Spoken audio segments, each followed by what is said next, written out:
Is Steve Rogers spinning too many plates at once? Can he defeat his foe, save his friend, and save his reputation all at the same time? Well, let's hop to the pages of Captain America issue number 5 and find out for ourselves, shall we? Alrighty then, so as we join the comic, we actually get a flashback of Selene's early meeting with Mrs. Lucan and her plans to build the new group called the Power Elite. The Elite. Not everyone will get that reference, but those who do, thumbs up. Selene is skeptical that a group of corporate military leaders, as well as past their prime supervillains, could ever hope to take over America, but Lucan is sure of herself. She says that ever since the events of Secret Empire, America is fractured, broken, they don't know who to trust anymore, they're afraid of their own shadows, afraid of their neighbors, and that the keys to the American kingdom are just begging to be grabbed either by clown or by king. Back in the present, Captain America is still duking it out with Taskmaster, a tough foe on any day of the week and especially now. Granted, Steve has all the motivation in the world he could ask for because he knows full well Sharon Carter, his best girl, is getting tortured in the next room by Selene and Alexa Lucan.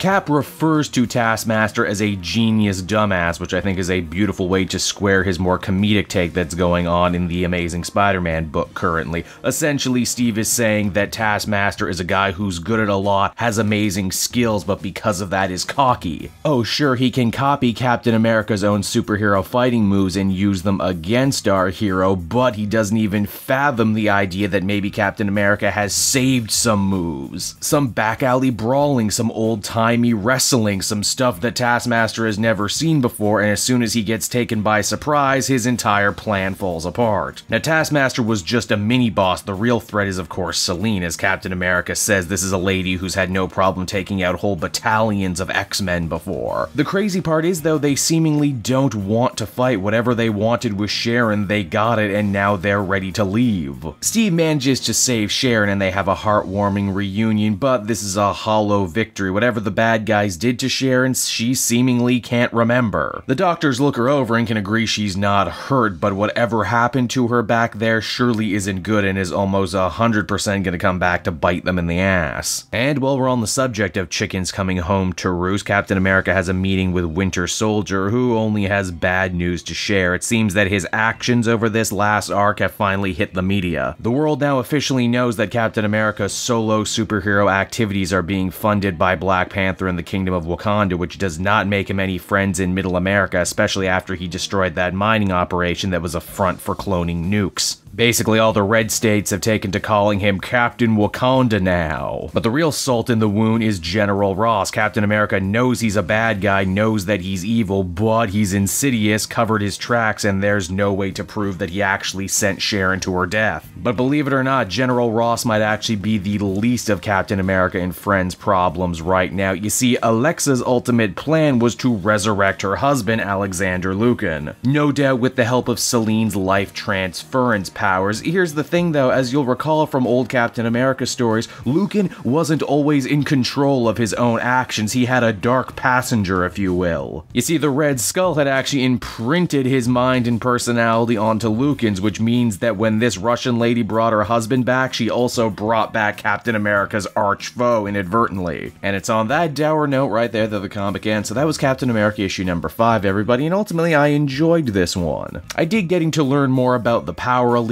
their motivations, and I gotta say this is probably one of the best resurrections of a classic foe I've seen in a long time. A, because I didn't see it coming, and B, because I'm like, oh yeah, that makes sense in continuity. Steve is also really being tested in this series too, isn't he? He just seems so tired and beaten up, and everything he does blows up in his face. It's really sad. But hey, that's a hero's journey, isn't it? And we all know it's gonna be way more satisfying when he eventually does overcome all of these evil forces and stand tall the way Captain America always does. Ultimately, I'd feel comfortable giving this one a 7.5 out of 10. Good times. Oh, hey there, didn't see you come in. I'm Cape Joel. Thanks so much for watching to the end of the video. I'm just hanging out here trying to figure out how to keep these intros fresh and interesting for everybody. Like the video, that would be nice. I'd appreciate it, but I'm not going to push you to do it. You can also follow me on Twitter and Facebook at Cape Joel, so you can keep up to date on what I'm doing next. I have an Instagram. I feel like I don't push the Instagram enough, but I have it.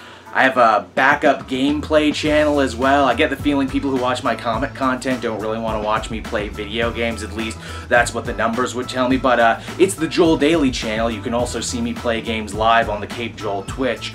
I got a tip jar down there, I got a Patreon page, got an Amazon wish list. Some of you are really nice to do that for me. That's where I get fun, cool sweaters like this off my Amazon wish list. I appreciate the people who do that. It's really nice of them. And yeah, that's all I got to say.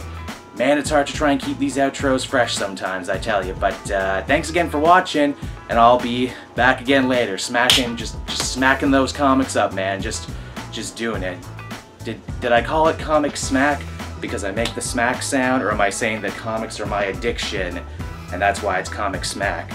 I dropped the comic smack after a bit because the channel is called Cape Joel. I should really have called it all comic smack from the beginning of with. Oh, well, hindsight's 20/20. Goodbye, everyone.